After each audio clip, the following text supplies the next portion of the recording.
నా role plays a crucial role in group discussion. Group డిస్కషన్లో role play అనేది crucial రోల్ని, అంటే ఇంపార్టెంట్ అయినటువంటి రోల్ని పోషిస్తూ ఉంది. Discuss it or without role player there will be no group discussion. అయితే దాన్ని డిస్కస్ చేయమంటున్నారు, రోల్ ప్లేయర్ లేకుండా గ్రూప్ డిస్కషన్ అనేది ఉండదు అని చేయని దాని గురించి మనల్ని డిస్కస్ చేయమని చెప్తున్నారు. Role plays can indeed played a significant role in the group discussion. Group డిస్కషన్లో చాలా ముఖ్యమైనటువంటి పాత్ర పోషించేటటువంటిది ఏంటి, మనకి ఈ గ్రూప్ డిస్కషన్లో ముఖ్యమైనటువంటి పాత్ర రోల్ ప్లేది. They are valuable tool for enhancing understanding and exploring different perspectives and practising effective communication. మరి ఎందుకంటే చాలా వాల్యుబుల్ టూల్ అని, అంటే చాలా ముఖ్యమైనటువంటి పరికరంగా చెప్పడం అనేది జరిగింది ఇక్కడ రోల్ ప్లేని. ఎందుకంటే మన యొక్క అండర్స్టాండింగ్ కెపాసిటీని పెంచుకోవడానికి, నెక్స్ట్ డిఫరెంట్ అయినటువంటి విషయాలని, ఒకే విషయాన్ని మీరు ఒకలాగా నేను ఒకలాగా అర్థం చేసుకుంటాం, దాన్ని పెర్స్పెక్టివ్ అని అంటూ ఉంటాం అన్నమాట. అందుకని డిఫరెంట్ అయినటువంటి పెర్స్పెక్టివ్స్ని మనం తెలుసుకోవడానికి, అలాగే ప్రాక్టీసింగ్ ఎఫెక్టివ్ కమ్యూనికేషన్, బాగా మనం ఏదైతే చెప్పాలనుకుంటున్నామో దాన్ని ఎదుటి వాళ్ళకి చేరేలాగా చెప్పడానికి దాన్ని ఎఫెక్టివ్ కమ్యూనికేషన్ అంటారు. మనం చెప్పింది ఎదుటి వాళ్ళకి వెంటనే అర్థమవుతుందంటే కమ్యూనికేషన్ అనేది ఎఫెక్టివ్గా ఉన్నట్టు, దానికోసం అనేది రోల్ ప్లే అవసరం. Following points highlight the role of role players in group discussion. ఎవరైతే రోల్ ప్లే చేస్తూ ఉంటారో వాళ్ళ యొక్క రోల్ ప్లే అనేది హైలైట్ అవ్వాలి అనుకుంటే కనుక కింద ఇచ్చినటువంటి పాయింట్స్ని ఫాలో అవ్వడం మంచిదని చెప్తున్నారు. ఇది వాట్ ఈజ్ రోల్ ప్లే అంటే, మనం ఏదైనా పాత్రని అభినయించడమే, అది దాని యొక్క పాత్రని ఏదో గాంధీ గారి యొక్క పాత్ర పోషించండు, లేకపోతే ఇంకొకరి పాత్ర పోషించండు అని చెప్తూ ఉంటారు కదా, అదే రోల్ ప్లే, ఏం కాదు.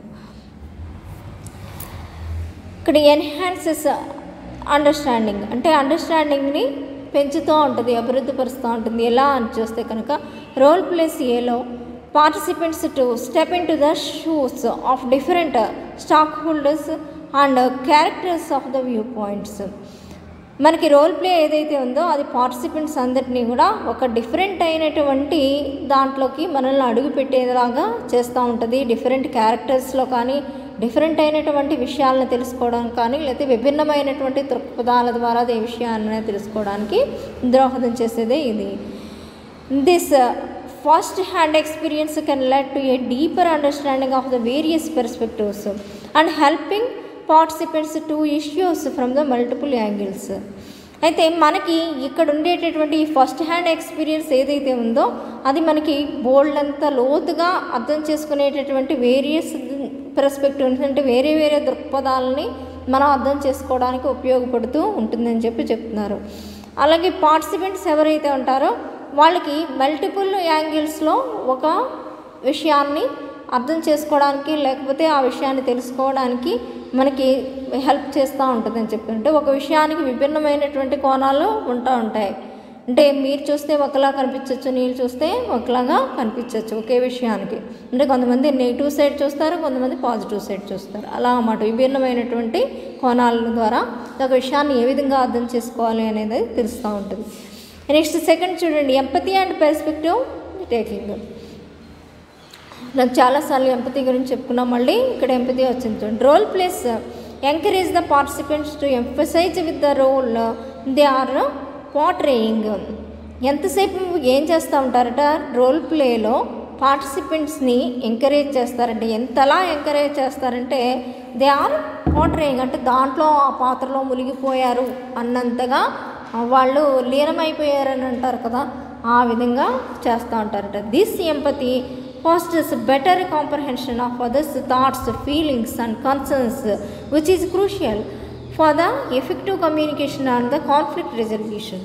మరి ఎదుటి వాళ్ళకి ఏదైనా కష్టాన్ని చెప్పారనుకోండి, మనం వాళ్ళ పాత్రలో కాసేపు వెళ్ళిపోయి మునిగిపోయామనుకోండి, మనకి వాళ్ళ కష్టం ఏంటో వాళ్ళ బాధ ఏంటో మనకి ఆటోమేటిక్గా అర్థమైపోతూ ఉంటుంది, బాగా అందులో లీనమైపోతూ ఉంటుంది. అంటే వాళ్ళ బాధ మన బాధలా కాసేపు అనుకుంటే కనుక మనకి బెటర్గా వాళ్ళకి సొల్యూషన్ ఇవ్వడం అనేది జరుగుతూ ఉంటుందని చెప్తున్నారు. దానివల్ల మనకి ఎఫెక్టివ్గా ఏదైనా సంఘర్షణలు వచ్చినా ఏమైనా వచ్చినా కూడా అటువంటి వాటిని బాగా సమసిపోయేలా చేయడానికి ఉపయోగపడేది ఎంపతి అవుతుంది.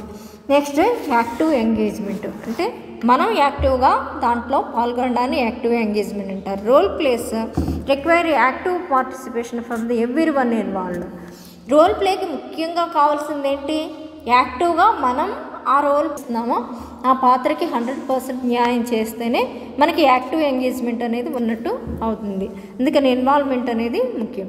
This engagement can break the monotony of traditional discussion and boost group members involvement and the interest in the topic. అయితే ఈ ఎంగేజ్మెంట్ ఏదైతే ఉందో అది monotony of the traditional discussions, అంటే ఒకళ్ళే చెప్పడం అనేది జరుగుతూ ఉంటుంది. ఇంకా వేరే వాళ్ళు మాట్లాడరు, అంటే నేను చెప్పేది నేను మాట్లాడుతూనే ఉంటాను. మామూలుగా అయితే ఏకపాత్రాభినయం చేయండి అని అన్నారనుకోండి, అందులో ఒకళ్ళే గాంధీ గారు అంటే గాంధీ గారు ఒకళ్ళే ఉంటారు, నెహ్రూ గారు అంటే నెహ్రూ గారు ఒకళ్ళే ఉంటారు. అయితే అది మోనోటోనీ కాదు. ఇక్కడ నేను చెప్పిన తర్వాత ఇంకొకళ్ళు చెప్తారు. గ్రూప్లో ఎంతమంది ఉంటే అంతమంది దాని మీద డిస్కషన్ చేయడం అనేది జరుగుతుంది. And boost group members involvement and interest in the topic. ఆ సేమ్ టాపిక్ మీద మిగతా మెంబర్స్ అందరినీ కూడా బాగా బూస్ట్ చేస్తూ ఉంటారు. అంటే ఈ టాపిక్ మీద నాకు తెలిసినవి నేను చెప్తే ఎదుటి వాళ్ళకి తెలిసినవి వాళ్ళు కూడా చెప్తూ ఉంటారు. ఇలా కూడా ఉంటుందని చెప్పి అది గ్రూప్ డిస్కషన్.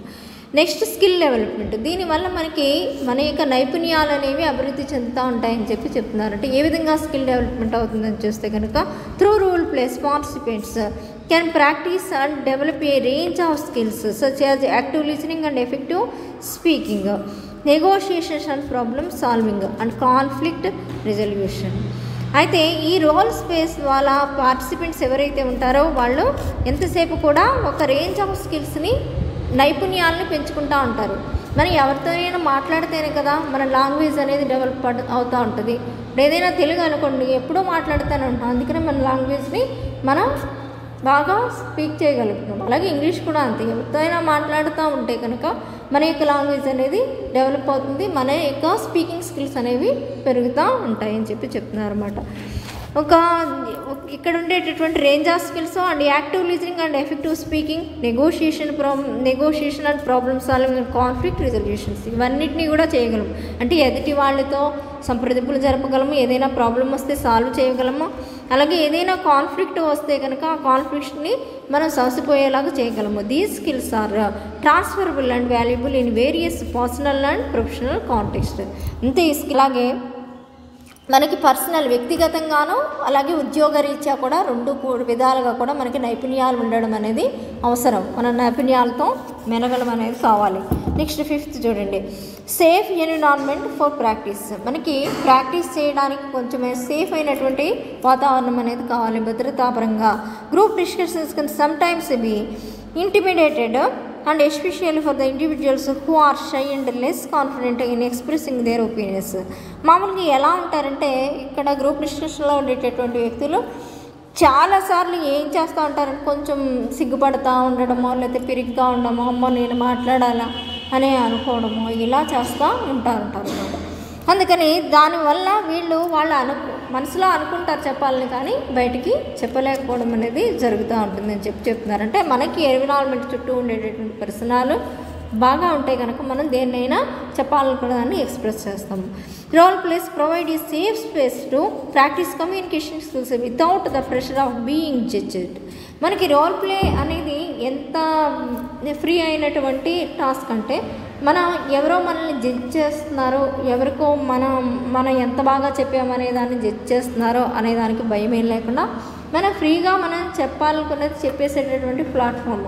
అందుకని ఎదుటి వాళ్ళతో మాట్లాడడానికి ముందు మనం ఇలాగ ఎప్పుడైనా సరే గ్రూప్ డిస్కషన్స్ కానీ ఇలాంటివి పాల్గొనడం వల్ల మనకి భయం అనేది పోయి మనం ఎవరితో అయినా మనం అనుకున్నది ఫ్రీగా చెప్పేటటువంటి స్టేజ్కి వస్తామని చెప్తున్నారు. నెక్స్ట్ ఎంకరేజెస్ క్రిటికల్ థింకింగ్ని మనకి ఎంతసేపు కూడా ఎంకరేజ్ చేస్తూ ఉంటుందట. ఇక్కడ role plays often involve making decisions based on the limited information or conflicting interests. మరి రోల్ ప్లేస్ ఏవైతే ఉన్నాయో అవి డెసిషన్ మేకింగ్ తీసుకోవడానికి బాగా ఉపయోగపడతాయి. అదేవిధంగా మనకి ఉండేటటువంటి ఇన్ఫర్మేషన్, లిమిటెడ్ ఇన్ఫర్మేషన్ ఏదైతే ఉందో దాన్ని, లేకపోతే కాన్ఫ్లిక్టింగ్ ఇంట్రెస్ట్స్ అంటే ఒక్కొక్కసారి ఎదుటి వాళ్ళతో మనకి ఏదైనా ఒక ఇంట్రెస్ట్ ఉందనుకోండి, మనకి ఇది ఇష్టం, ఎదుటి వాళ్ళకి అది ఇష్టం ఉండదు, అలాంటిది కాన్ఫ్లిక్ట్ ఇంట్రెస్ట్ అన్నమాట. అలాంటి వాటిని అన్నిటిని కూడా ఎలా మనం ఎదుర్కోవాలి, ఇలాంటి వాటిని. This encourages the participants to think critically and weighs pro and cons. అయితే దీన్ని ఎంకరేజ్ చేస్తూ ఉంటుంది పార్టిసిపెంట్స్ టు థింక్ క్రిటికల్. అయితే బాగా ఆలోచించడానికి, అంటే ఎలాంటి విషయాలైనా సరే లోతుగా దాన్ని క్షుణ్ణంగా క్రిటికల్గా థింక్ చేయడానికి ఉపయోగపడుతున్నటువంటిది మనకి ఉపయోగపడడం, మనకి ఎంకరేజ్ చేస్తూ ఉంటుంది అన్నమాట. దీనికి ప్రోస్ ఉన్నాయి, కాన్స్ ఉన్నాయి, అంటే లాభాలు నష్టాలు ఉంటాం కదా. అండ్ మేక్ ఇన్ఫార్మ్డ్ చాయిస్, అది మన యొక్క చాయిస్ అంతా కూడా మన ఇన్ఫార్మ్ చేయడం ఇదంతా కూడా జరుగుతుంది, మన ఇష్టం. ప్రోస్ చెప్తామా, లాభాలు చెప్తామా, నష్టాలు చెప్తామా అనేది మన ఇష్టం, దేన్నైనా కూడా చెప్పొచ్చు అని చెప్పి. నెక్స్ట్ ఎక్స్ప్లోరేషన్ ఆఫ్ సినారియోస్, అంటే వేరే వేరే పరిస్థితులు. సినారియో అంటే పరిస్థితులు అన్నమాట.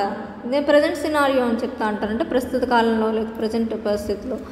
Role plays can be used to simulated real life scenarios. కొన్నిసార్లు రోల్ ప్లేలో నిజ జీవితానికి సంబంధించినటువంటి విషయాలను కూడా చెప్తూ ఉంటారు. And allowing participants to brainstorming and potential solutions and outcomes. అలాగే పార్టిసిపెంట్స్ కూడా మేధోమథనం చేయడానికి ఉపయోగపడుతుంది. నేను ఏదో విషయాన్ని చెప్పేసాను అనుకోండి, మీరు కూడా ఆలోచించి దీని మీద 4 వాక్యాలు మాట్లాడండి అంటే ఆ విషయం ఏంటి అని చెప్పి మీరు కూడా బ్రెయిన్ పెట్టి ఆలోచించి ఒక మంచి మ్యాటర్ని ప్రొడ్యూస్ చేసేటటువంటి అవకాశం ఉంటుందని చెప్తున్నారు. This helps in anticipating challenges and planning effective strategies. దేనికి ఉపయోగపడుతుందండి అని చూస్తే కనుక, మనకి ఏదైనా ఛాలెంజ్ వచ్చిందనుకో, అమ్మో ఈ ఛాలెంజ్ నేను చేయగలనా అని చెప్పి వ్యతిరేకించకుండా మనం ఎంతసేపు కూడా దానికి ఏ విధంగా మనం సాల్వ్ చేయాలి, ఆ ప్రాబ్లమ్ని మనం ఏ విధంగా ఎదుర్కోవాలి అనుకునేదానికి ఒక ఎఫెక్టివ్ స్ట్రాటజీని ఇస్తూ ఉంటుందట. Next conflict resolution. ఒకసారి కాన్ఫ్లిక్ట్ అంటే సంఘర్షణని సమర్చిపోయేలా చేయడం. Many group discussions involve different opinions that can led to conflict. మరి గ్రూప్ డిస్కషన్లో ఒక్కొక్కసారి ఇద్దరు మనుషులు ఉంటేనే ఒకళ్ళు అవునంటే ఇంకొకరు కాదని అంటూ ఉంటారు. గ్రూప్ డిస్కషన్లో మినిమం 5 మెంబర్స్ అనేది ఉంటూ ఉంటారు. 5 మెంబర్స్లో నీకు నచ్చింది నాకు నచ్చకపోవచ్చు, నాకు నచ్చింది మీకు నచ్చకపోవచ్చు. అప్పుడు ఏమవుతుందంటే కాన్ఫ్లిక్ట్ వస్తూ ఉంటుంది, సంఘర్షణ అనేది వస్తుంది. దాన్ని కూడా మనం సమసిపోయేలాగా చేసుకుంటూ ఉండాలి. Role plays can be structured